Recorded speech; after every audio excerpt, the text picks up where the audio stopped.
నిన్న చాలామంది ఆడపిల్లలు దీపాలు పట్టుకుని 9 ప్రదక్షిణలు వచ్చేసారు. దాని గురించి ఒకసారి చెప్తారు? అది చాలా పెద్ద ప్రోగ్రామ్ అండి. ఇది ఎవరికి అంటే ఇది పెళ్ళి చేసుకోవాలి అనుకొని దానిలోకి గృహస్థాశ్రమంలోకి ఎంటర్ అవ్వాలి అనుకునే ఆడపిల్లకి అది చేస్తారు. స్త్రీకి మేము ఇచ్చే విలువ అనమాట. వీళ్ళని రెడీ చేయడం. ఒక స్త్రీ కానీ కరెక్ట్ పద్ధతిలో ఉంటే తరాలు బాగుపడతాయండి. కుటుంబాలు బాగుపడి తరాలు బాగుపడతాయి. దానికి మేము ఇచ్చే విలువ మాటల్లో కాదు, నిన్న మీరు చేతల్లో చూసారన్నమాట. ఆ పిల్లలు ఉదయం 5:30 నుంచి సాయంత్రం 7:30 వరకు ఒక దీక్షలో ఉంటారండి. ఆ దీక్ష పేరు శ్రీ గాయత్రి కన్యకా దీక్ష అని. ఇదేంటంటే పెళ్ళికి కావాలి, పెళ్లి చేసుకుంటాము అనుకునే అమ్మాయిలు ఆ దీక్షకు రావచ్చు. ఈ మహర్షి వాళ్ళ కోసం ప్రోగ్రామ్, వారి కోసం చింతన, వారి కోసం తపస్సుకి దారిపోయడం. అలాగే బయట మేము ఆ దీపం తీసుకురావడం కూడా ఏదో ఒక ఆర్నమెంటల్గా కాదండి. ఆ దీపం పట్టుకున్నప్పటి నుంచి పెట్టేంత వరకు వాళ్ళు మధ్యలో ఏ అడ్డం వచ్చినా వాళ్ళు ఆగేదానికి లేదు, వాళ్ళకి ఎవరు హెల్ప్ చేయరు.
ఓవరాల్ ఆబ్జెక్టివ్ ఏంటి అంటే, ఒక అమ్మాయి కాపురానికి వెళ్ళాల్సి వచ్చినప్పుడు ఇంతకుముందు ఆ చుట్టుపక్కల ఉన్న అమ్మాయిలు ఏం చెప్పేవారు, వాళ్ళకి ఏం చెయ్యాలి అనేది, వాళ్ళలో ఏ శక్తి పెరగాలి అనేది, అలాంటివన్నీ కూడా డిజైన్ చేసి పెట్టిన ప్రోగ్రామ్ అండి.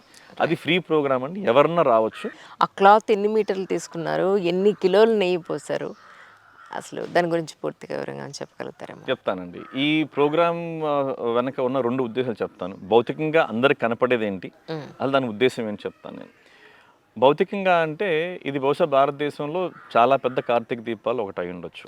మేము బిగ్గెస్ట్ అని చెప్పి అనము. ఎందుకు అనమంటే మాకన్నా ఎవరిని పెద్దది పెడితే మేము సంతోషిస్తాం. ఇక్కడ కాంపిటీషన్ కాదండి, ఇది బిజినెస్ కాదు, ఇది ఆధ్యాత్మిక అందించడం, ఇది సేవలో మనకన్నా ఎవరన్నా చేస్తుంటే వాళ్ళ దగ్గర మనం నేర్చుకోవాలి, కానీ వాళ్ళతో మనం కంపీట్ అవ్వకూడదు. ఇక్కడ ఏంటంటే 300 కేజీల ఆవు నెయ్యి, 300 మీటర్ల ఒత్తి.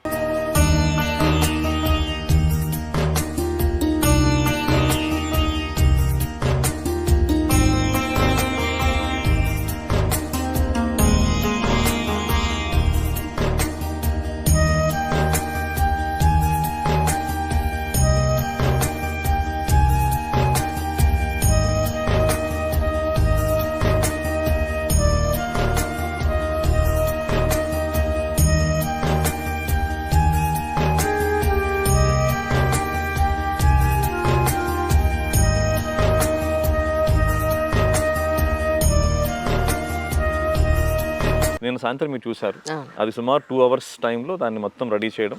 రెడీ చేసిన వెంటనే కూడా దాన్ని మనం వెలిగించేస్తాం.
భరత్ గారు నమస్కారం అండి. కార్తీక పౌర్ణమి రోజున నిజంగా ఈ జ్యోతి ప్రజలకు రావడం చాలా ఆశ్చర్యంగానే సంతోషంగానే ఉంది. బట్ కాలలో పెట్టుకుని కూడా వచ్చారు మా అందరి కోసం. Thank you so much really. Thank you అండి. నేను ఎలక్షన్స్ ముందు కూడా స్వామి గారి దగ్గరికి రావడం జరిగింది. సార్ చాలా మంచి అనుభవం. కార్తీక పౌర్ణమి రోజు సాంబశివరావు గారు రావాలి అంటే సార్ బాగా కుదిరింది. చాలా సంతోషం ఇక్కడ అందరి మధ్యలో ఇక్కడ వచ్చి చేయడం. ఏమైంది సార్ తెలుసుకోవచ్చా? దివాళీ అప్పుడు కాలిపోయిందండి. అయ్యో స్కిన్ అంతా కాలిపోయింది. సో చాలా టైం పడుతుంది పెరగడానికి మళ్ళీ. కానీ కార్తీక పౌర్ణమి తర్వాత నిజంగా మీరు ఏదైతే ఎలక్షన్స్కి ముందు ఒక విజన్ పెట్టుకున్నారో ఆ విజన్ తగ్గట్టుగానే మీరు పనులన్నీ చేసుకుంటూ వస్తున్నారని మిమ్మల్ని ఇన్స్టాగ్రామ్లో ఫాలో అవుతూ ఉన్నాను actually. Thank you. So wish you all success sir. Government పూర్తిగా మీరు అనుకున్నట్టుగా మేము మన చంద్రబాబు నాయుడు గారు అనుకున్నట్టుగా అన్ని పనులు సవ్యంగా జరగాలని ఈ సందర్భంగా మళ్ళీ మనస్ఫూర్తిగా ఇంటర్వ్యూ చేయండి ఇప్పుడు. తప్పకుండా సార్. ఇప్పుడు ప్రశ్నించండి ప్రభుత్వాన్ని. ఇప్పుడు మేము ప్రభుత్వంలో ఉన్నాం కదా. Wait for it sir. Definitely డెఫినెట్గా sir. Thank you sir. Thank you. Karthika Pournami శుభాకాంక్షలు అందరికీ. Thank you. ఇలాంటిది తెలుగు రాష్ట్రాల్లో అయితే మాత్రం నాకు తెలియదు. ఇలాంటిది ఇదే అతిపెద్దది. భారతదేశంకి ఎక్కడన్నా ఉండొచ్చేమో.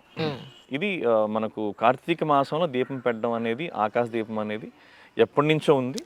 దాన్ని మేము చాలా పెద్ద స్కేల్లో మేము చేస్తున్నాం.